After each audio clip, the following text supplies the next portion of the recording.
What if we could study people from the time that they were teenagers all the way into old age to see what really keeps people happy and healthy? For 75 years, we've tracked the lives of 724 men. About 60 of our original 724 men are still alive, still participating in the study, most of them in their 90s. When they entered the study, all of these teenagers were interviewed, they were given medical exams. We went to their homes and we interviewed their parents. And then these teenagers grew up into adults who entered all walks of life. They became factory workers and lawyers and bricklayers and doctors. One president of the United States. And when about a decade ago we finally asked the wives if they would join us as members of the study, many of the women said, you know, it's about time. So what have we learned? The clearest message that we get from this 75-year study is this: good relationships keep us happier and healthier. We've learned 3 big lessons about relationships.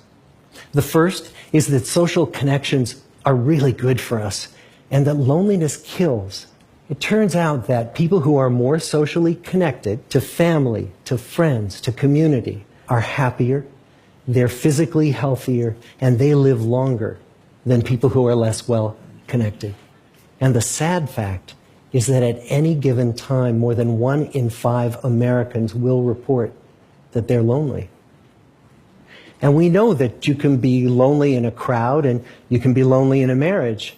So the second big lesson that we learned is that it's not just the number of friends you have, and it's not whether or not you're in a committed relationship, but it's the quality of your close relationships that matters. It turns out that living in the midst of conflict is really bad for our health. High conflict marriages, for example, without much affection, turn out to be very bad for our health, perhaps worse than getting divorced. And living in the midst of good, warm relationships is protective. And the third big lesson that we learn is that good relationships don't just protect our bodies, they protect our brains.